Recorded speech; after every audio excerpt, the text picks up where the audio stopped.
Et bienvenue donc à cette webconférence qui est présentée par la DGALN, Direction générale de l'aménagement, du logement et de la nature. Elle a pour thème Ingénierie des transitions, les dispositifs d'accompagnement de l'État.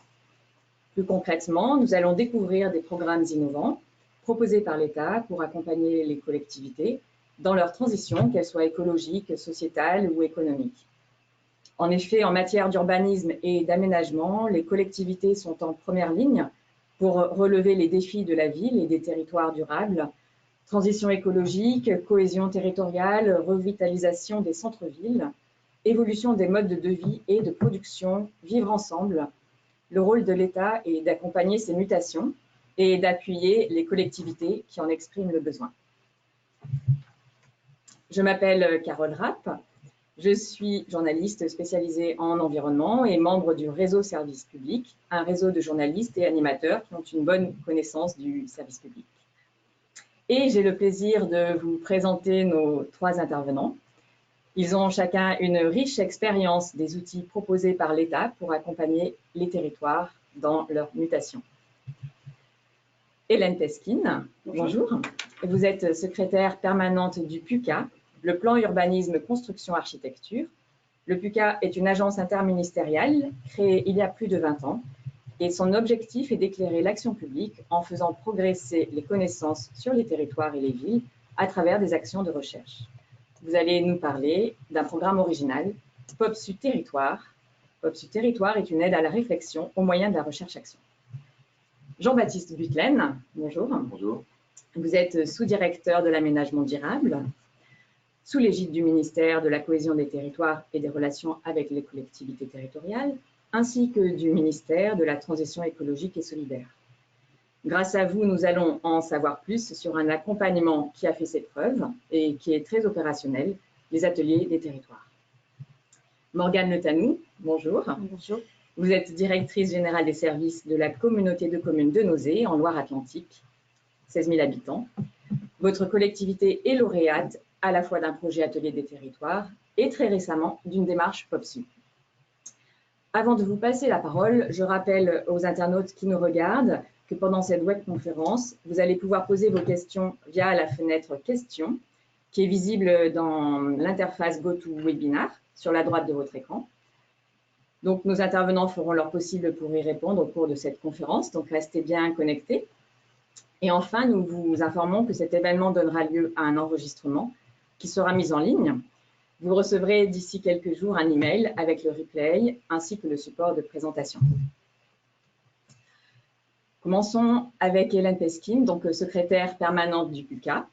Pouvez-vous nous en dire plus, s'il vous plaît, sur le programme POPSU Territoire ? Bonjour à tous, bien sûr, je vais vous expliquer un petit peu de quoi il s'agit. Alors très rapidement, qu'est-ce que le PUCA que je dirige au ministère de la cohésion des territoires et des relations avec les collectivités territoriales? C'est un organisme de recherche et d'expérimentation dans ses champs de compétences qui donc travaille beaucoup avec des partenaires sur le terrain, que ce soit des collectivités locales ou des professionnels de la construction, de l'architecture, de l'aménagement urbain, y compris dans les services urbains, un certain nombre de grandes entreprises avec lesquelles nous avons fait des programmes d'expérimentation. Et la plateforme d'observation des projets et stratégies urbaines, donc avec l'acronyme POPSU, dont je vais vous parler aujourd'hui, c'est un programme partenarial vraiment ancré, lui, dans la relation avec les collectivités, qui déploie des programmes de recherche-action, c'est comme ça qu'on les appelle. Recherche-action, ça veut dire une recherche vraiment adaptée aux attentes et aux besoins des territoires, tout en faisant appel au savoir de scientifiques. Quand on parle de scientifiques à POPSU, ce sont plutôt les sciences humaines et sociales. Donc, on fait appel nous, à des chercheurs, notamment dans les sciences politiques, la géographie, l'urbanisme, la sociologie, l'architecture parfois. Et donc, des sciences qui sont sur des sujets vraiment d'adaptation des sociétés ou d'évolution des sociétés face aux défis contemporains, des sujets qui évidemment intéressent beaucoup les territoires, les élus, mais aussi leurs équipes, et dont vous êtes, et disons, les sociétés locales au sens des entreprises, des associations, du monde citoyen du territoire. La plateforme POPSU, elle a démarré il y a une petite dizaine d'années maintenant avec les grandes villes, dans le cadre d'un programme cofinancé par le PUCA et à l'époque des communautés urbaines. sur les 2 premières sessions, une dizaine de grandes villes. Elle se prolonge, cette plateforme, avec les métropoles dans le statut d'aujourd'hui. 15 métropoles qui sont hors Paris, donc à peu près l'essentiel des métropoles ayant le statut depuis la loi NOTRe sur les 22 qui l'ont. 21 si on supprime Paris, c'est donc quasiment un programme représentatif du fait métropolitain. Ce programme sur les métropoles, je ne m'attarderai pas dessus, mais ce qui est important de voir, c'est que c'est la méthode POPSU qui a été développée avec ces grandes villes qui est en train de se déployer sur les petites villes, et je vais y revenir. Vous avez à l'écran la carte des 15 métropoles partenaires. Sur ce programme métropole, simplement rappeler que le fil rouge du programme sur 3 ans, on déploie cette recherche pendant 3 ans avec les collectivités, il est la métropole et les autres, et donc il porte déjà, lui, en germe les coopérations territoriales et la question du rôle des institutions métropoles renouvelées par les dernières lois de décentralisation dans leur relation au territoire, leur ancrage et avec les autres collectivités territoriales en particulier. Sur un certain nombre de champs de politique publique, dont vous voyez apparaître à l'écran les différents thèmes, si vous arrivez à les lire, mais en tout cas, a priori, ils tournent autour des défis de la transition écologique, de la transition numérique, de la relation aux différents groupes sociaux dans le territoire, des distances aussi. On voit bien que le rapport urbain-périurbain est un sujet très prégnant de l'action territoriale dans les métropoles aujourd'hui. Et ce programme, donc, sur 3 ans, nous permet de mobiliser presque 300 chercheurs aujourd'hui en France dans les différentes plateformes métropolitaines. Un dernier mot sur ce POPSU Métropole, il se déploie localement. Nous, on assure au niveau national ce qu'on appelle l'effet programme, mais chaque métropole a chez elle sa plateforme POPSU avec une équipe de chercheurs qui est quasiment en résidence pendant 3 ans, en tout cas en dialogue permanent avec la collectivité, les techniciens et les élus, en trinôme, qui travaillent sur le territoire et qui déploient leurs propres outils de valorisation, de communication et de dialogue sur le territoire. Pour un certain nombre des petites villes dont on va parler maintenant, ça peut être aussi intéressant d'être associé à ces plateformes métropolitaines POPSU. Et le programme POPSU Territoire, donc j'y viens, il a été déployé plus récemment, il a pour le moment 2 ans d'existence. Son objectif était d'utiliser des démarches similaires, c'est-à-dire de mettre un peu en résidence des équipes de recherche sur le territoire à l'intérieur de petites villes de moins de 20 000 habitants. Donc on est complètement à l'autre bout du spectre des collectivités territoriales, avec un objectif de regarder depuis le terrain vraiment ce qui faisait ces petites villes, dans un dispositif qui est un peu moins lourd que celui des métropoles et un peu moins coûteux. En l'occurrence, il est financé complètement par l'État et ses partenaires. D'inscrire un dialogue entre ce milieu de la recherche et les élus dans ces petites villes de moins de 20 000 habitants pendant une année, sous la forme de ce qu'on a appelé des études de cas. Et je vais y venir dans un détail un peu plus concret, mais les études de cas, c'est vraiment une question spécifique qui interpelle le monde de la recherche et qui est appliquée à un territoire de ville de moins de 20 000 habitants. Pour donner quelques exemples, on peut commencer par la première session de ce programme qui se termine en ce moment, qui concerne les 7 petites villes. Et je donne l'exemple de Briançon dans les Hautes-Alpes, une ville de 12 000 habitants dont une des caractéristiques est d'avoir un cœur patrimonial extrêmement précieux, et néanmoins en déclin de dynamique. En fait, c'est quasiment un cœur muséifié. Et donc, tout le programme de la collectivité de renouvellement urbain et de revitalisation, même au titre d'Action Cœur des Villes, se déroule dans la ville basse, qui, elle, est une ville plus récente, et donc un peu déconnectée de la ville haute. Le programme de recherche de Briançon, qui était mené par une chercheuse enseignante en école d'architecture à Marseille, eh bien, elle a justement consisté à essayer de faire reconnaître les qualités de ce cœur patrimonial, en travaillant sur place, notamment avec des ateliers d'étudiants, à essayer de redonner une capacité de développement ou de revitalisation à ce cœur un peu muséifié, à éviter qu'il s'isole dans un milieu purement lié au tourisme, et donc à lui redonner finalement une valeur dans le projet de la ville. Ça s'est traduit très concrètement par un séminaire d'1 semaine à la fin du mois d'août dernier, où la chercheuse Marion Serre et son collègue Gabriele Salvia ont fait un appel à candidature auprès d'étudiants en master dans les domaines de l'urbanisme et de l'architecture. Ils ont réuni plus de 20 étudiants sur le site de Briançon, dans la vieille ville, dans une maison qui avait été mise à disposition par la ville, puisque tout ça se fait en bonne intelligence et en bonne collaboration avec les élus et les techniciens. pour faire vivre finalement un peu en résidence ce projet de la ville haute de Briançon. Et donc ça a été le moment un peu clé de cristallisation du débat et du dialogue entre ces chercheurs et le milieu local.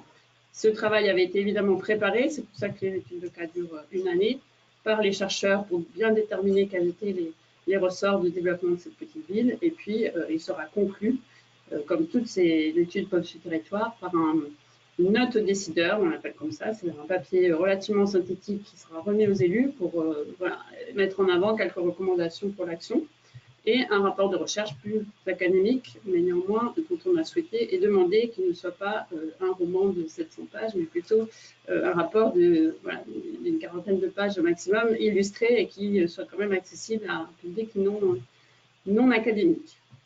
Vous avez à l'écran quelques images de cette fameuse session en résidence. Donc, les images qui sont en hiver, c'est le moment où les deux chercheurs sont venus sur le terrain, vraiment se familiariser avec la ville de Briançon, et puis les photos d'été, donc c'est celle de la résidence avec les étudiants. Rapidement, en développant surtout sur ce projet, ce qui a été extrêmement efficace, ça a été finalement la prise de conscience par les élus, le maire et son adjointe en particulier, que dans leur programme Action Cœur de Ville, puisqu'ils sont aussi impliqués dans Action Cœur de Ville, cette dimension de la ville patrimoniale avait été finalement assez peu développée, puisqu'il n'y avait pas vraiment de projet pour ce territoire très muséifié. Et donc la réflexion a permis de faire évoluer la stratégie des élus sur ce thème du patrimoine comme une valeur à la fois touristique, économique et au niveau du territoire, mais aussi pour les habitants au niveau plus local. Je serai un peu plus rapide sur d'autres projets de la première session. Donc, un autre projet sur lequel l'étude de cas est quasiment terminée aujourd'hui, à Marseillan, dans l'Hérault. Marseillan, c'est une ville un peu bicéphale avec Marseillan-Plage et Marseillan-Ville. La question posée par le chercheur Joël Litt portait sur la gestion publique d'une ville qui passe de 8 000 à 60 000 habitants. Qu'est-ce que ça veut dire en termes de gestion pour les élus et les services quand voilà, il y a une telle différence de population entre l'hiver et l'été, ou en tout cas la haute et la basse saison. Ce qui a été très intéressant dans cette étude, dont le séminaire de co-construction s'est déroulé en septembre, c'est que c'était une question de recherche plutôt sur les services publics et la performance du service public et son coût. Et finalement, les débats ont essentiellement porté sur les problèmes littoraux, puisqu'en fait, Marseillan-Plage, évidemment, est menacée, comme une bonne partie de la côte de l'Hérault, par l'érosion et éventuellement les problèmes liés à la montée des eaux. Et donc, le travail de recherche s'est réorienté assez fortement au moment de ce débat, notamment avec les acteurs économiques, en particulier les gestionnaires de camping de la partie plage, qui s'interrogent finalement sur ce 60 000 habitants sur lequel ils comptent en termes de développement. Est-ce qu'il existera toujours demain? Donc, on a un peu fait évoluer l'action de recherche, et c'est vraiment l'intérêt de ces démarches de recherche-action que de s'assurer qu'on répond aux préoccupations d'un territoire et à sa capacité à se dynamiser. On a donc, on peut avancer, puisque ça c'est les photos de Marseillan. On avait dans cette première session d'autres villes, donc Château-Thierry dans le Nord qui porte sur la capacité d'un équipement culturel à redévelopper un territoire industriel. On avait l'île sur la Sorgue qui travaille sur un événement touristique, la foire internationale à Brocante, pour voir comment est-ce qu'un tel événement a une capacité de ruissellement sur le territoire et donc de redynamisation sociale et urbaine et de son territoire. On a donc une étude à Rive-de-Gier, à côté de Saint-Étienne, autour de la transition écologique et comment celle-ci, grâce au déploiement d'une meilleure utilisation des ressources locales, devient un facteur de développement. On a un projet à Saint-Loubès, en Gironde, autour de la transformation des lotissements. Donc, simplement pour préciser que ce sont des questions assez ciblées, assez précises, autour desquelles travaillent les chercheurs dans un premier temps. Puis, au moment du séminaire où ils rencontrent les élus et les habitants, cette question peut être élargie ou redessinée pour que les réponses apportées in fine soient plus adaptées à ce que les élus attendent. On a donc, dans cette première session, cette dernière ville de Vitré, qui est une success story industrielle en Bretagne, où le développement d'emploi est extrêmement important pour une ville de cette taille. Et donc, la question est de savoir quel est le modèle vitréen et pourquoi il est si efficace du point de vue de la dynamique économique. Je ne m'attarderai pas sur la session en cours, on vient juste de désigner les lauréats, vous les avez à l'écran. Ce qui est intéressant, c'est de regarder sur quelles questions portent les études de cas. On n'a pas encore démarré les travaux. Une de ces études porte sur la ville de Nozay, dont on va parler tout de suite. C'est l'utilisation de l'outil réinventer la ville pour redynamiser ou recréer une forme de projet spécifique. Mais on a un certain nombre de questions qui sont en général plutôt des questions métropolitaines, qui sont posées à l'échelle de petites villes de moins de 20 000 habitants. Et c'est vraiment ce qui nous intéresse dans cette deuxième session qui va se terminer à la fin de l'année prochaine. Merci beaucoup, Hélène Pesquine. Et je donne maintenant la parole à Jean-Baptiste Butlen, sous-directeur de l'aménagement durable. Alors, la DGALN propose depuis plusieurs années la démarche Atelier des territoires. Qu'est-ce que c'est et à qui s'adresse-t-elle? Et bonjour, merci beaucoup tout d'abord d'avoir invité le ministère, en particulier la sous-direction de l'aménagement durable, pour intervenir à cette session. Effectivement, le ministère développe un certain nombre de démarches pour accompagner les territoires en faveur de l'aménagement durable, mais en particulier un qui est particulièrement démonstratif, qui s'appelle les ateliers des territoires. Alors, de quoi s'agit-il? Depuis 10 ans, le ministère organise chaque année un appel à candidature auprès des collectivités autour d'un thème complexe qui croise à la fois les thématiques d'aménagement et les autres politiques publiques. Il peut s'agir de réfléchir sur l'aménagement et les risques, par exemple les recommandations, sur l'aménagement et le renouvellement urbain, sur l'aménagement et l'insertion et la valorisation du patrimoine, tout autant de politiques finalement qui intègrent les différentes politiques publiques au plus près du terrain. Donc dans ma présentation, je présenterai tout d'abord la démarche historique d'appel à candidature nationale, et puis je présenterai l'initiative du ministère de démultiplier et surtout décentraliser cette démarche à partir de 2019. Alors, les ateliers des territoires, d'abord, à qui s'adresse-t-il? À quel territoire? Eh bien, bien évidemment, cette démarche s'adresse à tous les territoires, mais d'abord aux territoires bien évidemment volontaires. Et les territoires volontaires sont en général ceux qui ont besoin d'être accompagnés en ingénierie, soit parce qu'ils sont dans des territoires en forte mutation économique, recyclage, revitalisation des friches industrielles, par exemple, soit parce qu'ils sont concernés par des grands défis de la transition écologique, soit parce qu'ils sont concernés par des crises ou des risques majeurs, par exemple en lien avec des logiques d'érosion du trait de côte ou de submersion marine, par exemple. Alors en pratique, comment est-ce que ça se passe? Eh bien, c'est résolument une démarche très concrète, ancrée sur les territoires. Il y a tout d'abord une démarche de concertation, d'arpentage et d'ateliers de dialogue avec les acteurs locaux, qui vise d'abord à s'appuyer sur les acteurs, les projets et les ressources locales. C'est-à-dire qu'il s'agit d'abord de valoriser toutes les énergies qu'il y a sur le territoire, qu'elles soient humaines, de ressources naturelles, agricoles, de biens matériels ou immatériels. L'idée phare est que finalement les territoires en eux-mêmes innovent, agissent et ont des atouts qu'il faut valoriser. Concrètement, l'État local organise pendant près d'un an des ateliers multi-acteurs, publics et privés, avec l'appui d'un groupement extérieur pluridisciplinaire dans lequel on trouve des architectes, des urbanistes, des paysagistes, des naturalistes, des écologues, des sigistes, qui sont vraiment sur place, à demeure, et qui accompagnent les territoires dans leur réflexion. Ensuite, chaque année, l'administration centrale, c'est-à-dire le ministère, organise la capitalisation et la valorisation au niveau national de toutes ces expériences des territoires sur un thème donné. In fine, sur quoi ça aboutit pour vous, pour les territoires? Ça aboutit d'une part à accompagner les acteurs locaux, à élaborer ensemble une vision pour leur territoire, à faire émerger finalement un projet de territoire. Ça accompagne aussi dans les territoires où les gens ne sont pas d'accord à finalement faire émerger le consensus dans une forme finalement de médiation territoriale pour concilier les différents points de vue et les différents enjeux. C'est une démarche qui est résolument innovante et qui permet finalement de travailler différemment en partant vraiment du territoire, du concret, pour inventer des géographies, des gouvernances et des modes de faire nouvelles.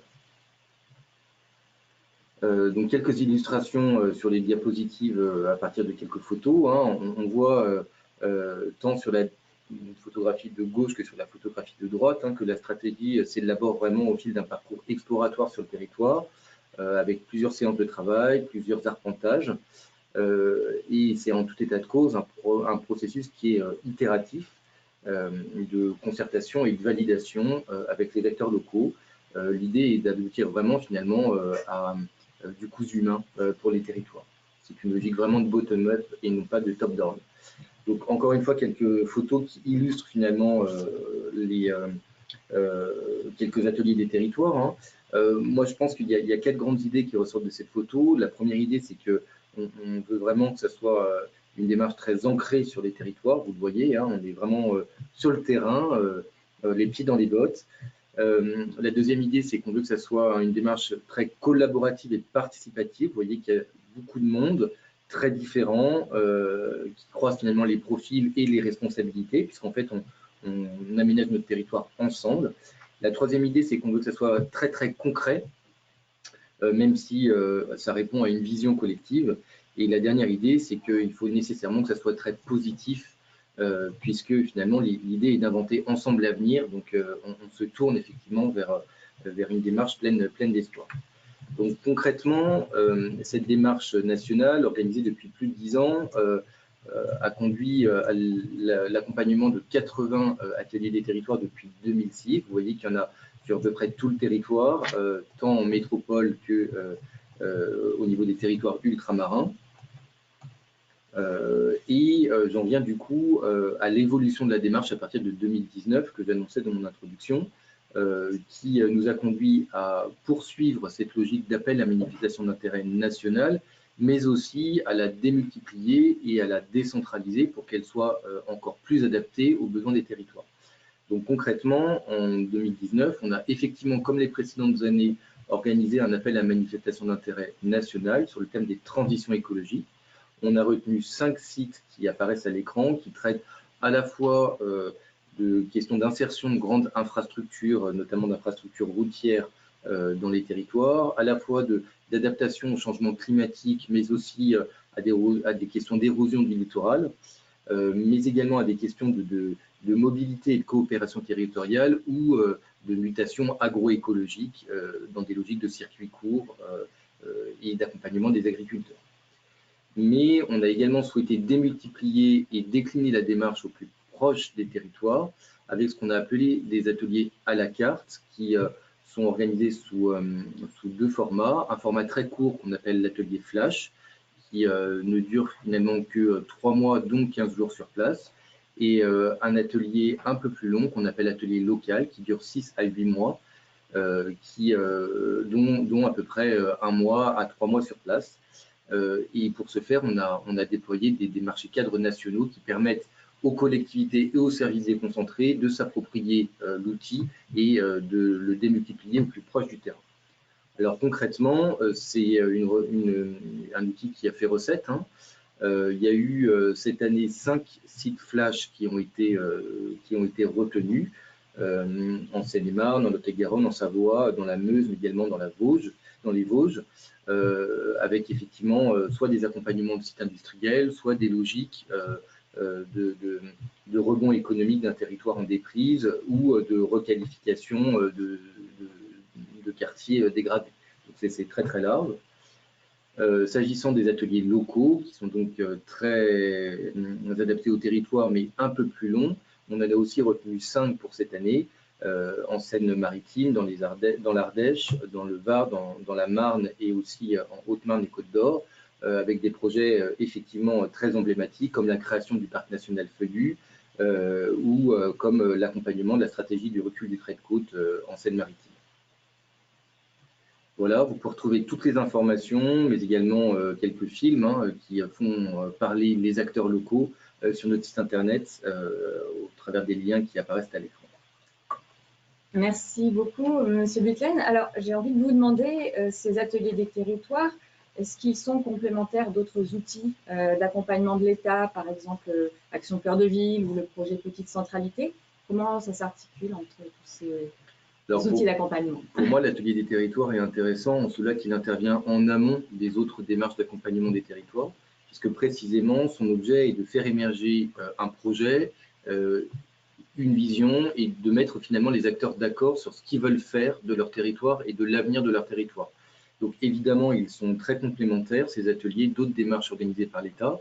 Vous en avez évoqué deux, les actions cœur de ville qui sont un programme organisé par le gouvernement à travers le CGET qui vise à accompagner 222 villes moyennes, qui, à travers 5 milliards sur 5 ans, vise à revitaliser des cœurs de villes moyennes dont on connaît toute l'importance pour le maillage de notre territoire. Pour savoir effectivement ce qu'on veut faire de ces villes moyennes, de ces cœurs de ville, un atelier des territoires en amont peut évidemment être organisé. De la même façon, le gouvernement a annoncé au Congrès des maires l'organisation d'un nouveau programme pour les petites villes de demain. Ça concerne de l'ordre de 800 à 1000 communes de moins de 20 000 habitants qui, comme pour les actions cœur de ville, ont besoin d'être accompagnés pour s'inventer un avenir, pour se revitaliser, se redynamiser. C'est, je pense, essentiel pour le bon maillage de notre territoire et pour l'ensemble de ces acteurs. Les ateliers des territoires en amont sont un bon outil. Merci beaucoup. Donc, maintenant, nous allons passer à un exemple de terrain avec Morgane Le Tanou. Donc, vous êtes, je rappelle, vous êtes DGS de la communauté de communes de Nozay et votre collectivité a été lauréate du programme Atelier des territoires, dont on vient de parler, en 2016-2017. Alors, pouvez-vous nous dire en quoi cet atelier des territoires a consisté pour Nozay et quels ont été les bénéfices pour votre collectivité? Oui, bien sûr. Bonjour à toutes et à tous. Donc, la communauté de communes de Nozay est un territoire donc, de 16 000 habitants qui est situé en Loire-Atlantique, dans le nord du département, entre Nantes et Rennes. Le territoire de la communauté de communes est partagé par une 2x2 voies qui relie Nantes et Rennes, qui fait qu'on a effectivement un accès très facilité à la métropole nantaise, puisqu'on est situé dans l'aire urbaine nantaise, et également à la métropole rennaise. Le territoire est un territoire rural, puisque, comme vous le voyez, comme c'est présenté sur la carte, on a 95% de notre territoire qui est classé en zone naturelle ou agricole. Donc avec 30% de la population qui va travailler sur Nantes. Donc on est vraiment sur les grandes caractéristiques d'un territoire périurbain. En 2016, donc date à laquelle nous avons candidaté à l'atelier des territoires, le préfet a pris sa décision dans le cadre des schémas de coopération intercommunale, a pris la décision de maintenir le territoire dans son périmètre actuel, et c'est-à-dire de ne pas le faire fusionner avec des intercommunalités voisines, comme il était question dans de nombreux débats depuis toute l'année 2015, ce qui a fait que beaucoup de positions, de décisions des élus étaient un petit peu suspendues à cette décision de fusion ou non-fusion avec les territoires voisins. Donc en mars 2016, le préfet nous conforte dans notre périmètre, ce qui fait que les élus ont pu de fait se mettre en ordre de marche pour travailler et ont décidé d'élaborer donc un projet de territoire pour structurer leur action pour les habitants. Et on est tombé pile poil, puisque en parallèle, l'appel à candidature de la session des ateliers des territoires 2016-2017 portait sur le mieux vivre ensemble en périurbain. Donc moi, j'ai eu l'information par l'agence d'urbanisme de Nantes qui m'a interpellée sur cet appel à projet et effectivement, en commençant à discuter avec les élus, ils se sont dit que ça pouvait être une démarche intéressante qui les aiderait à structurer leur réflexion dans le cadre de l'élaboration de ce projet de territoire. Et donc, avec les services de la DDTM, nous nous sommes rencontrés. Et nous avons élaboré ensemble la candidature de la communauté de communes. Donc, puisque c'est vrai que juste pour revenir sur la slide précédente, l'État demande certains critères soient remplis. Donc là, vous les avez à l'écran. Je ne vais pas m'éterniser dessus, mais c'est vrai que nous, on était vraiment... le contexte faisait que c'était la bonne opportunité au bon moment. Donc, nous avons candidaté, nous avons été retenus, donc avec d'autres territoires, et donc les services de l'État, donc au niveau du département, ont élaboré le cahier des charges pour recruter l'assistant à maîtrise d'ouvrage pour les accompagner sur notre démarche. Donc, c'est un travail qui a été fait en collaboration avec et la Comcom et les services de l'État. 6 équipes ont répondu à cet appel d'offres, 3 cabinets ont été reçus en audition et nous avons conjointement choisi avec la DDTM, donc le groupement porté par le cabinet architecte urbaniste Interland, qui s'était associé avec des paysagistes et géographes colocaux et une scope Acadie sur les mobilités et les politiques publiques. L'intérêt pour la collectivité, c'était que la prise en charge de cet accompagnement est intégralement assumée par l'État. De 90 000 euros. Voilà, c'est ça. On était à 90 000 euros, donc ça s'est pris en charge intégralement par l'État. Et donc toute cette démarche, comment effectivement elle s'est déroulée alors là, vous avez une frise, mais je ne vais pas m'éterniser sur ça. L'intérêt de cette frise, c'était pour vous montrer que au-delà des 3 ateliers que je vais décrire un petit peu plus loin, les élus ont travaillé plus d'1 année à un rythme très intensif sur ce projet et ont fait également participer la population via différentes sessions, réunions, etc.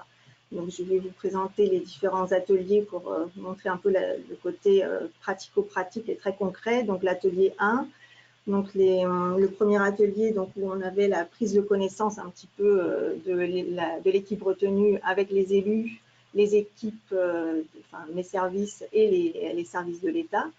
Donc, très concrètement, c'est une visite en bus de tout le territoire. Donc, chaque maire, avec ses adjoints ou les personnes qu'il avait souhaité associer à la visite, présentait son territoire.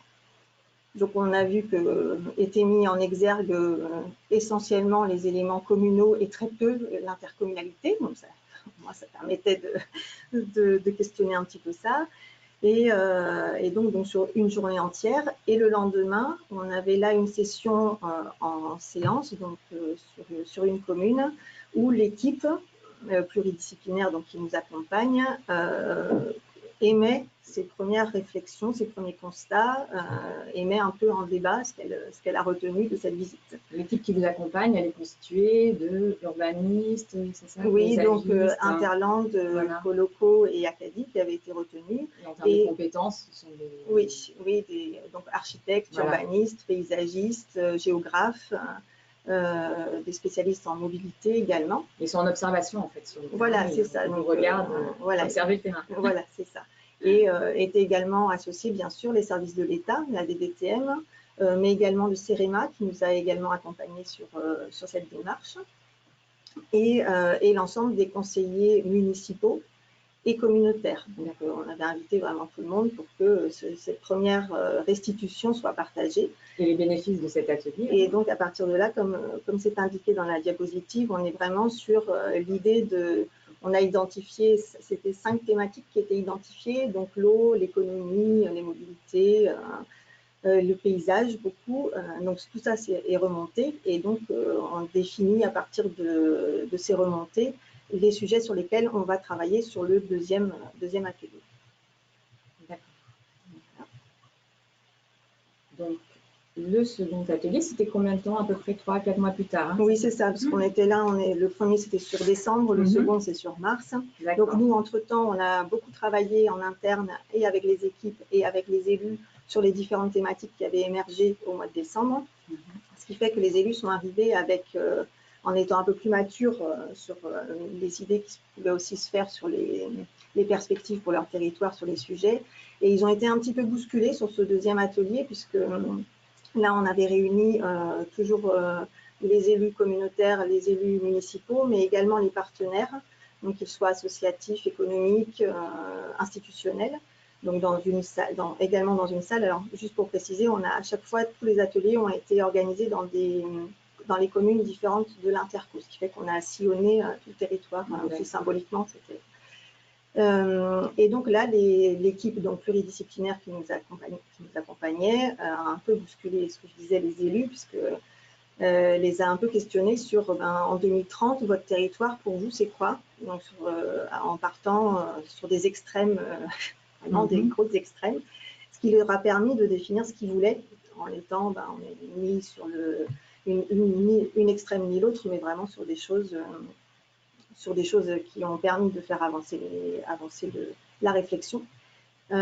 Puisque certaines décisions ont été prises à ce moment-là, notamment de devenir un territoire à énergie positive en 2030. Ce n'était pas forcément des sujets qui étaient en discussion avant cette démarche Atelier des territoires, et là, ça a fait émerger cette prise de conscience un petit peu, et puis cette volonté de partir sur ce sujet. Et puis une volonté commune en plus. Voilà, oui, vraiment un échange. Des élus qui ne travaillaient pas forcément toujours ensemble. Oui, qui n'ont pas forcément les mêmes points de vue, puisqu'en plus c'est assez fort quand même comme sujet. Donc voilà, des choses comme ça qui ont émergé. Donc ça, c'était sur une journée entière en atelier. Et le troisième, où là, on est plus sur, pareil, toujours le même format. On a les élus communaux, communautaires, les équipes. Et là, on s'est fait également accompagner par des chercheurs ou des élus d'autres collectivités qui avaient des expériences un petit peu emblématiques sur certains sujets. Donc, les équipes les ont invités à venir témoigner devant nos élus pour arrêter certains projets sur lesquels les élus voulaient partir. Là, donc, ça permet d'enrichir. Donc, c'est pareil, toujours là dans une autre salle, une discussion, vraiment un débat, une présentation de certaines expériences, et puis des questions-réponses. Et puis les élus ensuite ont décidé de partir sur telle et telle thématique. Sur une journée, en fait. Oui, une journée entière également. Avec les partenaires, les mêmes peut-être que l'atelier 2, les collectivités, les associations. Oui. D'accord. Le département peut-être le département nous accompagne plutôt sur la fin, sur la partie restitution. D'accord. Donc cet atelier, ça vous a permis un peu de structurer la feuille de route, en fait, qui est le document un petit peu final de ces ateliers des territoires. Ça se formalise par une feuille de route. D'accord. Donc la restitution, donc c'est un an après, on voit, septembre 2017. Oui, septembre 2017. Donc séminaire de restitution. Donc là, c'est toute une matinée. On a pris le temps, donc avec les équipes, l'ensemble des partenaires que nous avions invités à partager notre démarche, plus les territoires alentours, pour faire connaître un petit peu aussi ce qu'on avait fait.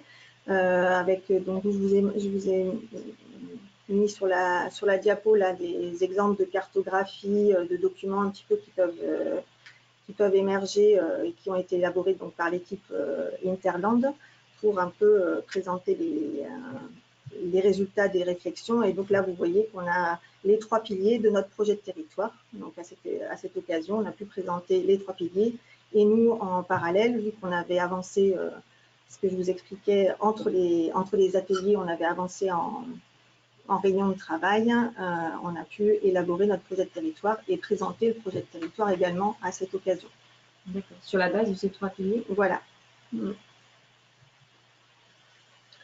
Donc les apports de la démarche, c'est vrai que vous avez peut-être trouvé que je suis très pleine de louanges sur ce dispositif, mais c'est vrai que nous, ça a été, alors c'est le contexte aussi qui a fait que, comme je vous expliquais, c'est la bonne opportunité qu'on a pu saisir au bon moment, mais c'est vrai que nous, ça a permis de déclencher de nouvelles façons de travailler entre les élus, puisque jusqu'à présent, ils ne s'étaient pas trop posés pour se dire qu'est-ce qu'on veut pour notre territoire au-delà des projets ou des opérations qui étaient déjà en cours.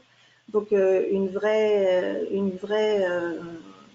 appréhension du territoire différente, une façon d'apprendre à travailler ensemble, prendre de la hauteur aussi, justement, quand on se questionne pour sortir un peu du quotidien, parce qu'on est quand même une petite communauté de communes, donc avec des problématiques de proximité très fortes. Donc ça permettait effectivement de sortir du quotidien et de renforcer aussi l'intérêt communautaire, puisque c'est vrai que la première visite en bus, on était vraiment sur la mise en exergue des éléments communaux, alors que là, on a réussi à sortir vraiment qu'est-ce qui faisait sens au niveau de l'intercommunalité. Donc ça, c'est vraiment un vrai plus pour le territoire. Donc pour les élus, pour les services également, puisqu'on a aussi appris à travailler d'une autre façon, en mode projet, ce qui n'était pas forcément non plus des habitudes de travail, et aussi un vrai intérêt pour les services de disposer d'une feuille de route, puisque c'était aussi voilà, quand on est sur juste de la gestion d'opérations ou d'actions, de pouvoir se projeter sur du plus long terme, c'est aussi important pour les équipes. Et donc un vrai apport également dans notre nouvelle façon de travailler avec l'État, puisqu'on n'est plus dans cette vision de l'État un peu contrôleur, régulateur, mais un vrai partenaire avec des habitudes aussi prises de travailler ensemble et d'être en conseil.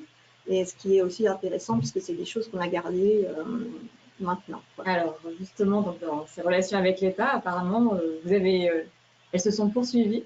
Donc, cet atelier des territoires a eu une suite. Oui, puisque dans le cadre de la feuille de route, donc, qui est issue de cette démarche, 3 grandes actions ont été identifiées, 3 grands projets, donc de partir sur un PLU intercommunal. Donc, il est lancé la semaine prochaine, donc c'est dire effectivement qu'il y a des suites.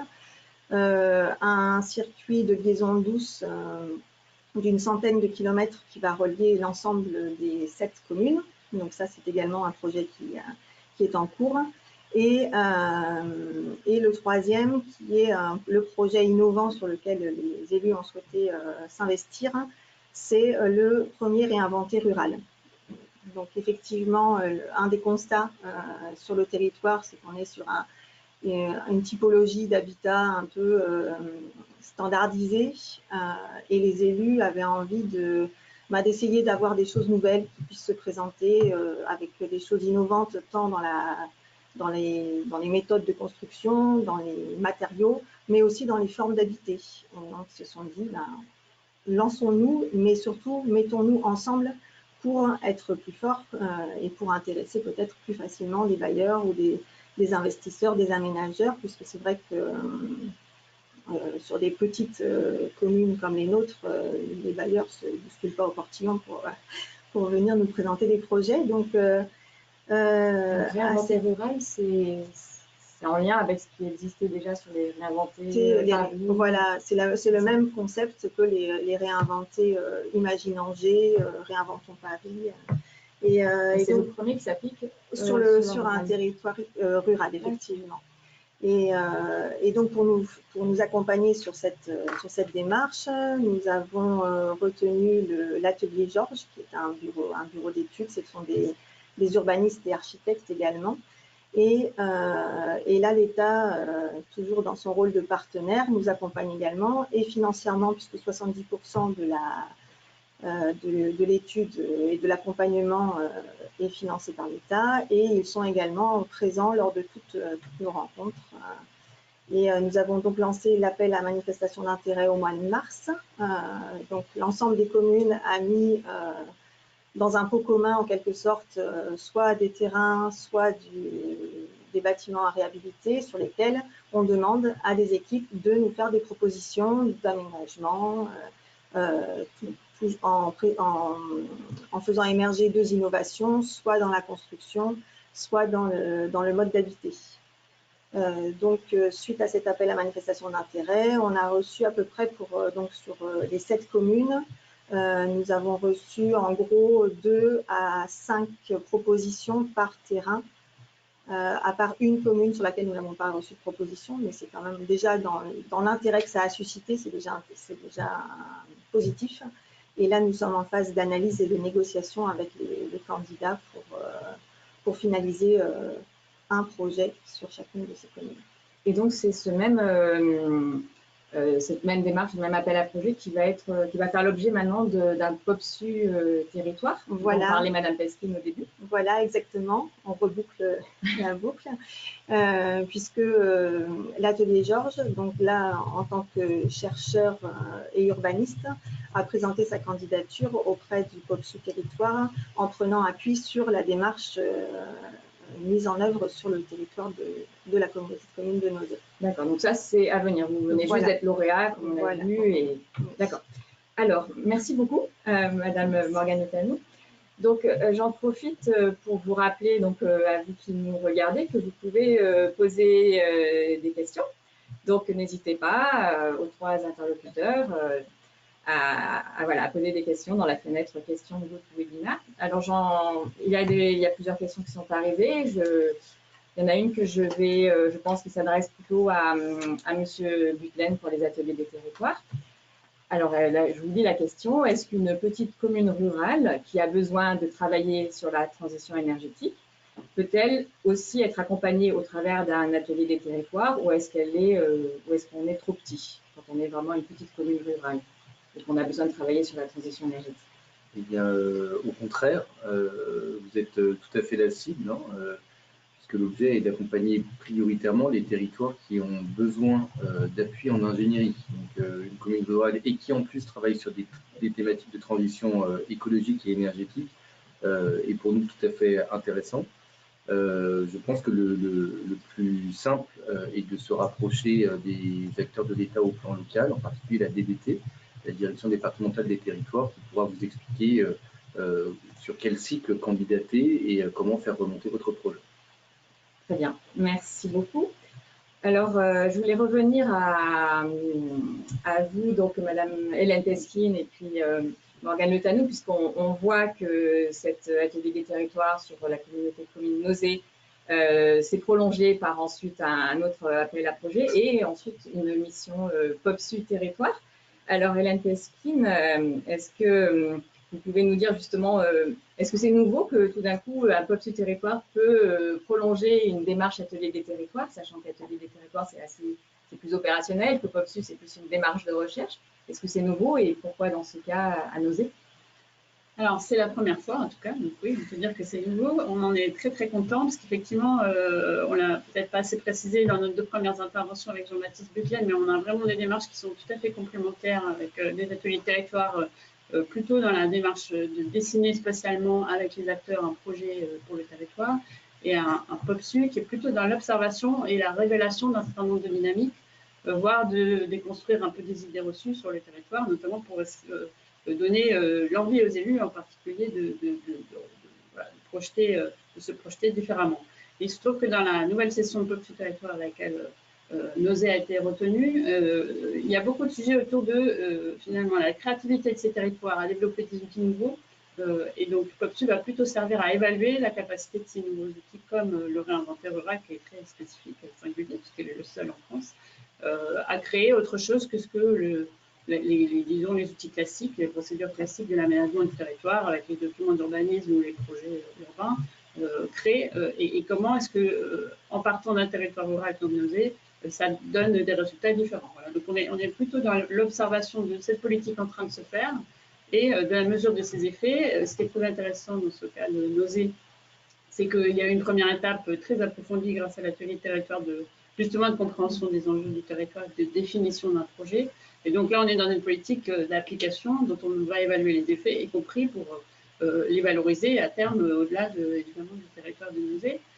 Dans un premier temps, il s'agit pour nous de comprendre d'abord d'où est venue, en dehors de ce qu'on sait déjà des ateliers de territoire, d'où est venue cette idée de réinventer, qu'est-ce que les élus et les partenaires des élus sur ce projet en attendent, et au fur et à mesure qu'elle va se développer, comment est-ce qu'on peut juger ou pas que le résultat, en tout cas, elle tient ses promesses, ou parfois, et c'est aussi l'intérêt de la recherche qui se permet des évaluations pas toujours, en tout cas, qui peuvent être critiques, ou une analyse critique, c'est de voir si éventuellement elle a atteint d'autres cibles ou d'autres résultats que ceux qui étaient attendus. Donc, c'est aussi ce qui différencie peut-être un peu des bureaux d'études ou d'ingénierie qui vraiment s'appliquent à dessiner le territoire dans le cadre des ateliers territoire, et puis une démarche de recherche un peu plus distanciée, qui parfois apporte des résultats qu'on n'attendait pas, et qui donc pour cette particularité, il faut que la collectivité soit prête à ça, à la distance un peu critique, et puis à l'inverse, à confronter son point de vue d'opérateur à celui d'un observateur qui n'est pas sur le terrain, a priori, enfin, qui vient sur le terrain pour comprendre, mais qui n'est pas au départ. D'accord. Donc c'est vraiment dans ce dialogue-là qu'on est très content de retravailler avec l'INSEE et qu'on espère des résultats, y compris pour les déployer à l'échelle nationale. Alors, il y a d'autres questions aussi des internautes. Avant, j'aimerais vous demander à vous, comme vous avez justement eu cette occasion de travailler ensemble, en tout cas à travers vos services interposés, est-ce que vous avez des questions peut-être que vous souhaiteriez vous poser suite en ayant écouté les autres Moi, je personnes? veux bien poser une question à Morgane Le Tanouk, qui est de savoir comment elle apprécie, depuis Nosé, l'idée qu'un bureau de recherche vienne regarder, observer son territoire, en tout cas cette démarche de réinventer. Et ça peut parfois poser question, hein, notamment aux élus, parce que l'observation, encore une fois, elle peut avoir des effets négatifs ou critiques. On essaye évidemment de la construire de la manière la plus, non seulement bienveillante, mais opérationnelle, utile possible. Bon, néanmoins, il faut l'accepter sur la forme. Alors, oui, alors moi personnellement, je le vois d'un très bon œil, mais je sais que les élus, en tout cas les élus de ce mandat-ci, donc notamment la présidente et les 4 vice-présidents qui ont aussi impulsé cette démarche atelier des territoires et projet de territoire, sont tout à fait en capacité d'entendre les remarques, qu'elles soient positives ou négatives, et sont vraiment dans cette dynamique de remise en question, au contraire, et de prise de hauteur. Donc ça, je pense que ça va, au niveau en tout cas de ce groupe et au niveau des maires, je pense que c'est quelque chose qui va être très bien perçu. Après, on voit aussi au niveau de l'interco qu'entre les conseils municipaux et le conseil communautaire, on a parfois des décalages quand même d'approche du territoire.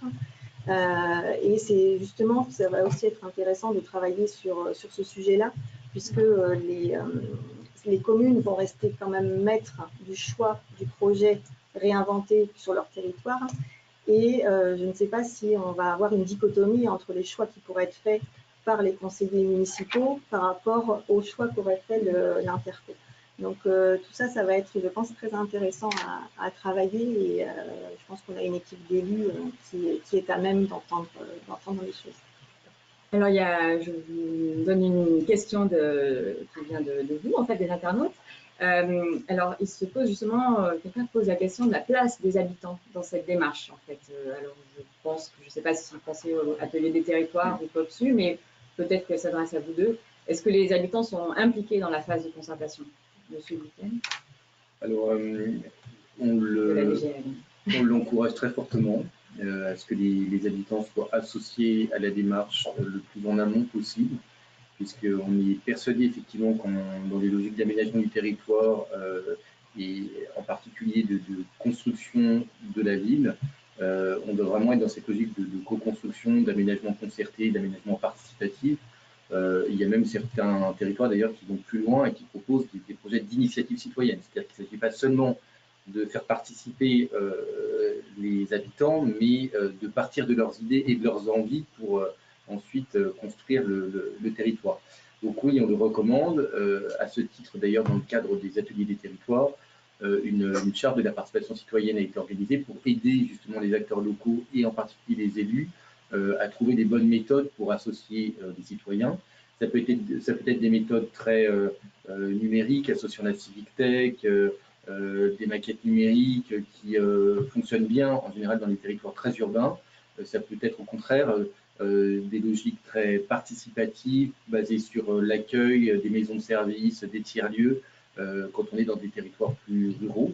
Mais on le recommande très fortement. Après, encore une fois, c'est une démarche qui se co-construit avec les acteurs du territoire. Donc, on n'impose pas, en quelque sorte, de méthodologie toute faite qui serait calquée sur le territoire. Ok, merci beaucoup. Alors, je vais poser la même question à Morgane Le Tanouk, donc pour la communauté des communes de Nozay. Est-ce que les habitants ont été impliqués dans la démarche? Oui. De manière, oui, dans la concertation. Oui. Outre le fait d'associer les associations, divers représentants de la société civile, On a à 2 ou 3 reprises interpellé, questionné les habitants sur la démarche et sur le projet de territoire, notamment par rapport aux grands axes qu'on s'apprêtait à définir et à tracer dans le cadre du projet de territoire, via un questionnaire qu'on a fait circuler via le magazine intercommunal sur le site internet, etc.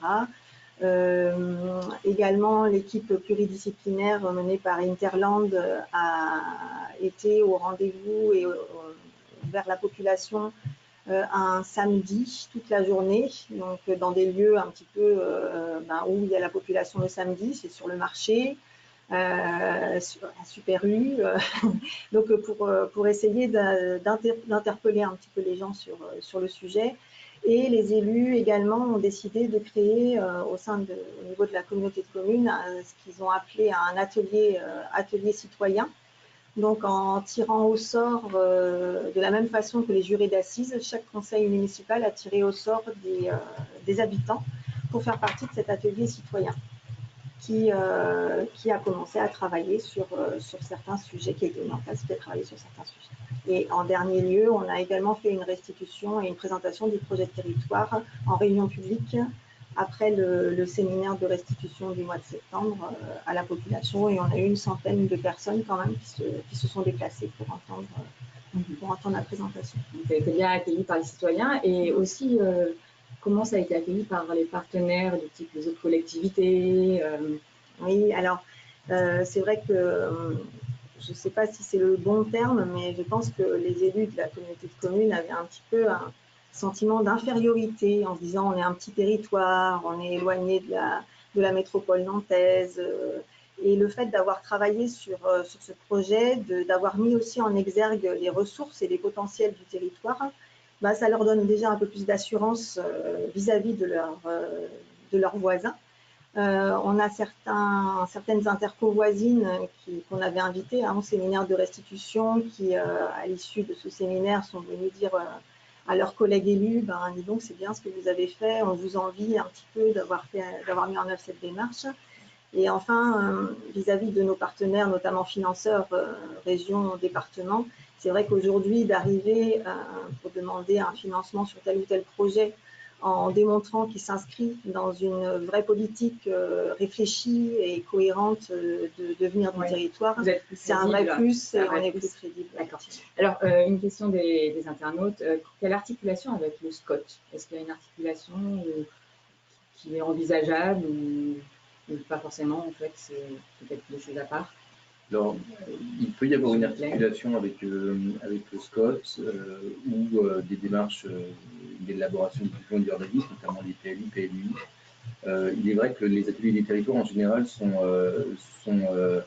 très adaptés pour les démarches intercommunales ou communales. Donc, voilà, à l'échelle du bassin de vie, évidemment ça s'y prête, mais ça commence à être un peu plus large. Voilà, mais il est vrai qu'on a eu des ateliers des territoires qui ont servi finalement à préparer des rapports de densification, par exemple, ou des rapports de développement durable en amont des élaborations de documents d'urbanisme. Donc ça peut servir. Ok, une dernière question. En quoi donc ces ateliers des territoires s'articulent avec la nouvelle l'Agence nationale de cohésion de territoire? D'ailleurs, quand est-ce qu'elle va être créée, cette agence? Alors, il me reste une minute. C'est un challenge. L'Agence nationale de cohésion de territoire, elle est créée à partir du 1er janvier 2020. Avec la fusion CGET, Agence numérique et Pareca. C'est effectivement une agence qui a vocation à accompagner les territoires à travers des grands programmes comme Action Cœur de Ville dont on a parlé, mais également des contrats d'observation. Donc les ateliers des territoires sont bien une démarche qui est portée par le ministère et non pas par l'agence. En revanche, effectivement, tout ça participe de l'accompagnement des territoires et on pourra mettre à profit cette démarche dans le cadre des grands programmes de la LCTD. Parfait, merci beaucoup. Alors, j'en profite pour vous poser une question. Vous pouvez répondre oui ou non. Est-ce que vous souhaitez vous inscrire à la prochaine webconférence qui est organisée également par la DG ALN, qui est le 10 décembre, sur le thème « Réduire la consommation énergétique des bâtiments publics, quelles conséquences pour les collectivités ?» Voilà, je vous laisse quelques secondes pour répondre à ce sondage. Et donc oui ou non, et j'en arrive à la conclusion puisque nous arrivons à la fin du temps dont nous disposions donc, pour cette webconférence. Je vous rappelle que vous allez recevoir un email avec le replay et des documents ainsi que cette présentation. Et je vous donne donc rendez-vous le 10 décembre pour la prochaine sur la consommation énergétique des bâtiments publics et comment la réduire. Je vous remercie, Monsieur Butlen, Madame Le Canou et Madame Peskin, et bien sûr tous les internautes qui ont suivi cette web conférence. Merci Au revoir. à vous. Merci à vous. Au revoir.